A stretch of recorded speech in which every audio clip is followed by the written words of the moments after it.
movimento social, de redes sociais, como o senhor já explicou, e passa a ser no CNPJ partido. Tem uma série de outras questões, obrigações, deveres. E quais são os objetivos do Missão? É crescer igual os demais partidos, no sentido de poder ter acesso a fundo partidário, tempo de campanha na televisão, ter essa participação institucionalizada como os demais partidos?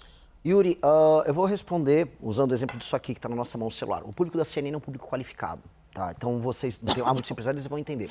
A Apple, que é o exemplo que eu coloquei aqui, ela sempre trabalhou a ideia de fazer o software e o hardware.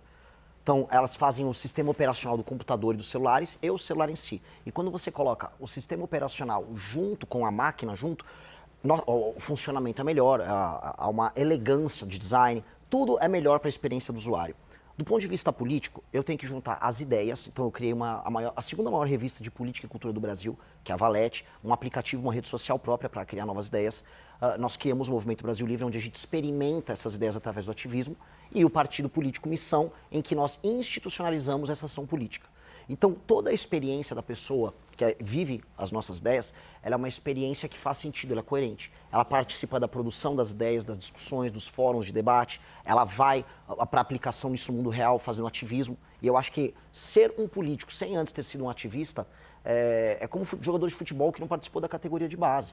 Você tem que aprender a protestar na sua cidade, pressionar um vereador no teu município. Se você não fez isso, você vai ser um político incompleto.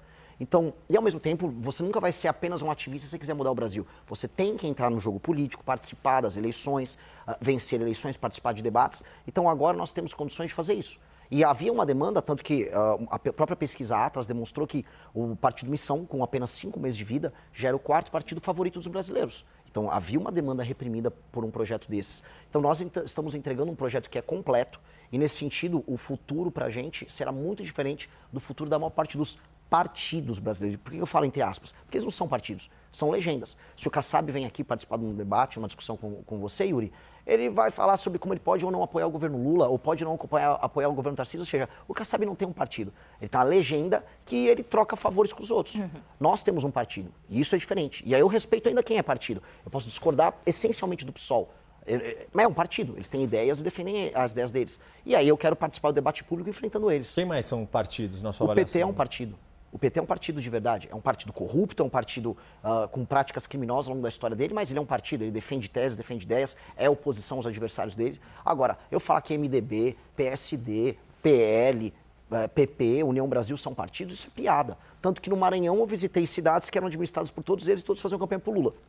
Entendeu? Então qual o sentido disso? Não tem sentido. Lari? Pré-candidato, a gente estava aqui, abrimos as nossas perguntas sobre as pautas do dia a dia. Eu queria voltar um pouquinho nesse assunto. Principalmente a pauta que deve dominar os próximos dias, até as eleições, que tem sido uma bandeira do Palácio do Planalto, ali dentro do Congresso Nacional também, que é o fim da escala 6x1. Eu gostaria de saber qual a opinião do senhor, enquanto pré-candidato, se tem partes que lhe agrada ou não, e como tem sido aconselhado também os deputados e senadores, não necessariamente do partido, que é um partido novo, mas que, do antigo MBL, que andam junto com o senhor nessa esfera política, digamos assim. Eu não fujo de perguntas dessa, e eu digo isso porque eu fico vendo o meu concorrente no campo da direita, o Flávio Bolsonaro, avisar que ele não tem nenhuma posição sobre nada em termos econômicos, né? E lógico, ele tem medo de perder voto e isso trai o eleitor dele. O Flávio Bolsonaro não tem coragem de falar sobre isso. Nós somos contra essa alteração à lei e eu aviso para o trabalhador que está assistindo essa entrevista, você está sendo enganado. A discussão não é se você vai trabalhar mais ou menos recebendo o mesmo dinheiro. A discussão é se vai passar um projeto e aí você não terá mais o seu emprego.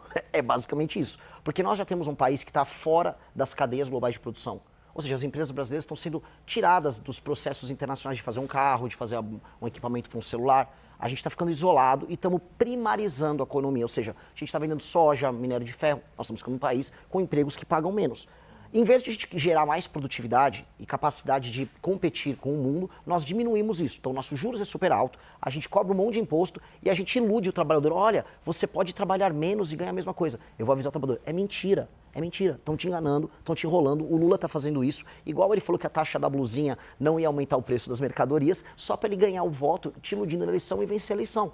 E a direita, que deveria ser corajosa, fazer oposição, não tem coragem de enfrentar. Aí, muito provavelmente, eles vão votar favorável, ainda vão avisar assim, olha, não caímos no truque do PT. Só que milhões de pessoas podem perder emprego, empresas brasileiras podem perder competitividade, o empresário brasileiro perde força, mas em compensação a direita não caiu no truque da esquerda. Eu não consigo acreditar nisso. Eu não consigo acreditar numa política que não seja, assim, brutalmente honesta e sincera. Então eu posso perder votos com o que eu estou falando aqui, mas eu prefiro perder o voto, falando a verdade, do que ganhar o voto e depois eu ter que fingir que eu meti o louco no período eleitoral. Eu não acredito nisso.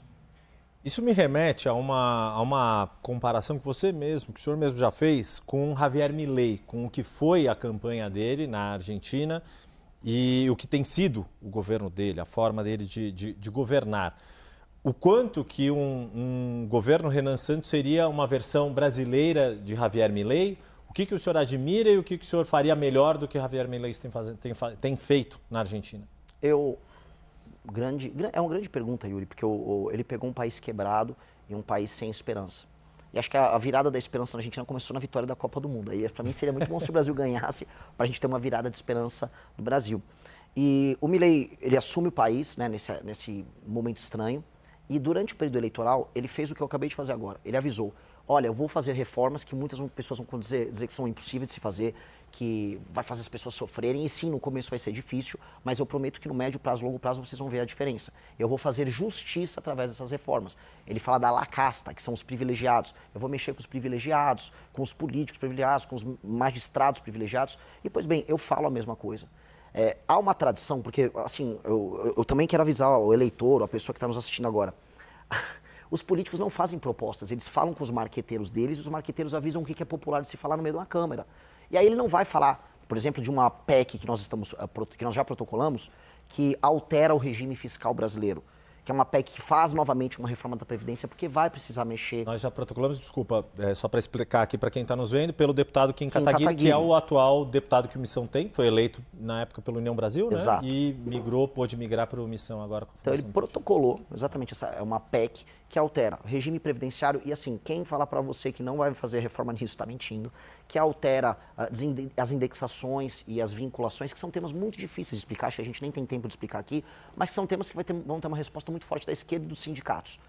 E aí todo político vai falar com o seu marqueteiro e vai falar, não, isso é impopular. O Milei falou na Argentina, olha, eu vou comprar briga. E eu falo a mesma coisa, nós precisamos comprar essa briga e quem fugir da discussão está mentindo.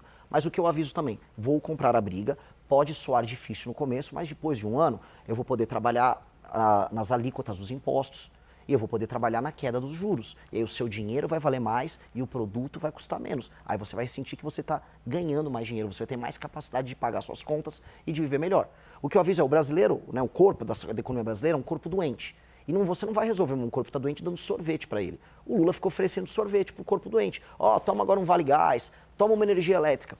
E o Flávio, ele não fala nada. Não vou falar nada, tá, doente? Eu vou ficar quieto porque uma hora você vai sair andando. Dica, não vai sair andando, o corpo vai morrer e eu vou ter que dar um remédio muito amargo. Mas depois do remédio amargo, o corpo vai voltar a funcionar. Larissa? Pré-candidato, eu queria entrar em alguns assuntos que também têm sido pauta, principalmente no Congresso Nacional, e que eu tenho visto alguns posicionamentos do senhor nas redes sociais. Eu queria saber a opinião do senhor, por exemplo, sobre o PL da misoginia e outros textos também que nos últimos tempos têm focado em tentar evitar a violência contra a mulher, que tem sido crescente no nosso país.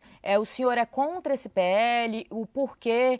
Qual que o senhor disse dessa necessidade de tentativa de se aproximar das mulheres? Como fazer esse caminho num público que, até onde a gente tem acompanhado, não tem uma preferência direta pelo senhor pelos últimos posicionamentos?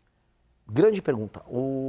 Veja, quando eu rodei o interior do Maranhão, quando eu rodei o interior do Ceará, fui em cidades tomadas pelo Comando Vermelho, quando eu fui no Rio de Janeiro, absolutamente nenhuma mulher me parou para falar que estava muito preocupada com o avanço da misoginia em redes sociais. Elas estavam preocupadas que o filho delas estava sendo assaltado, que a filha delas estava sendo assaltada, que ela estava sendo assaltada. Falou, por favor, acaba com esses bandidos. Inclusive, as pesquisas demonstram que há uma preocupação com a violência, ela é enorme. Está sempre violência e corrupção dentre as maiores preocupações do brasileiro. Ela também está preocupada se a escola que o filho dela está estudando está alimentando bem a criança e se a criança está aprendendo e se ela vai ter um transporte bom para ir e voltar do trabalho dela, porque essa mulher, em geral, uma mãe solteira, cujo pai, em muitos casos, não paga a pensão e ela é obrigada a cuidar da vida. Essas são preocupações materiais e concretas. Só que a gente chega nas redes sociais e vê essas discussões do movimento feminista